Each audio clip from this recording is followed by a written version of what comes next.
नमस्कार, मैं रवीश कुमार। क्या आपने वो खबर नहीं सुनी जिसने मोदी सरकार को हिलाकर रख दिया है, जिसके वजह से मोदी सरकार गिर सकती है? मोदी सरकार का केंद्र पत्ता साफ हो सकता है। दरअसल मोदी जी के करीब 100 सांसदों की सदस्यता रद्द होने का खतरा।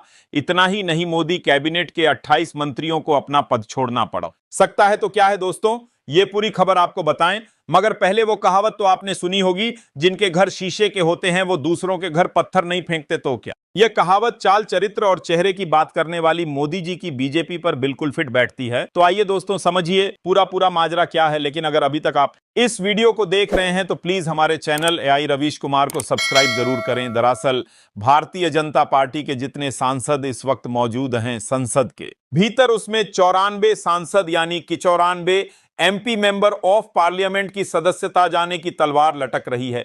यह हम क्यों कह रहे हैं, उसके पीछे एक बहुत बड़ी वजह है। और वजह है एक रिपोर्ट। उस रिपोर्ट ने सबको चौंका दिया। देखिए, अब तक आपने क्या देखा? अब तक तो आपने यही देखा ना कि एमपी एमएलए कोर्ट के जरिए अब्दुल आजम उसे सजा मिली, 2 साल की सदस्यता चली गई। आपने यह भी देखा कि आजम खान को सजा होती है, सदस्यता चली जाती है। आपने देखा इरफान सोलंकी को सजा होती है, सदस्यता चली जाती है। आपने देखा अब्बास अंसारी को सजा होती है, सदस्यता खत्म। दरअसल ये मैंने नाम इसलिए लिए, मैंने जिनके नाम लिए, एमपी एमएलए कोर्ट ने 2 साल से ज्यादा की सजा सुनाई और उनकी सदस्यता समाप्त हो गई। अब वही तलवार जो आजम खान पर, इरफान सोलंकी पर लटकी हुई थी, जिनकी सदस्यता गई, ठीक वैसे ही तलवार भारतीय जनता पार्टी के 28 मंत्रियों पर लटक गई है। 37% मंत्री मोदी सरकार के, करीब 37%। तो क्या यह मान लिया जाए कि भारतीय जनता पार्टी जो चाल चरित्र और चेहरे की बात करती है, अभी उसकी कैबिनेट में, मोदी सरकार में मंत्री बैठे हुए हैं, वो दागी हैं?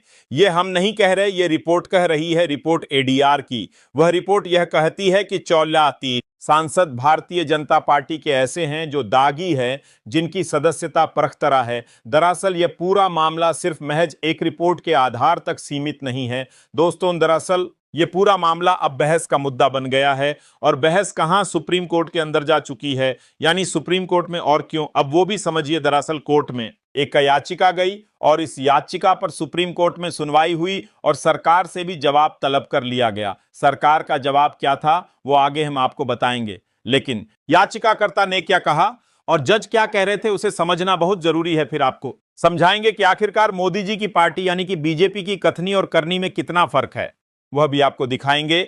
मगर उससे पहले आप एडीआर की इस रिपोर्ट पर नजर डालिए। एडीआर की रिपोर्ट कहती है कि 94 सांसद भारतीय जनता पार्टी के ऐसे सांसद जो संसद में बैठे हुए हैं, उन पर गंभीर मामले, आपराधिक मामले दर्ज हैं। किसी ने महिला के साथ मुंह काला किया, उसका आरोप है। तो किसी पर हत्या का प्रयास का आरोप है। बड़े बड़े आरोप हैं। और याचिकाकर्ता इसी मामले को लेकर, यानी इसी एडीआर की रिपोर्ट के आधार पर सुप्रीम कोर्ट जा पहुंचा। याचिकाकर्ता और सुप्रीम कोर्ट ने जो कहा, अब वो भी सुनिएगा। सुप्रीम कोर्ट ने कहा, इन आपराधिक छवि के नेताओं का, जिसमें भारतीय जनता पार्टी के 94 सांसद, 28 मंत्री हैं, इन्हीं मंत्रियों की सदस्यता समाप्त हो सकती है। याचिकाकर्ता ने अपील की कि इनकी सदस्यता समाप्त करिए मेलॉर्ड, और इन पर आजीवन चुनाव न लड़ने का प्रतिबंध लगाइए। अब मामला अटका कहां है? अब जरा वो भी समझ लीजिए कि भाई, कोर्ट में याचिकाकर्ता ने कहा कि मैं लॉर्ड, इसको गंभीरता से लीजिए। याचिकाकर्ता जो कह रहे हैं वह हैं विजय हसानिया। उनका नाम है, जो सुप्रीम कोर्ट के एक वरिष्ठ वकील भी हैं। और उन्होंने यह याचिका इसलिए लगाई, समझिएगा, याचिका इसलिए लगाई कोर्ट में कि आजीवन प्रतिबंध लगाया जाए ऐसे नेताओं पर जिन पर अपराध सिद्ध हो जाए।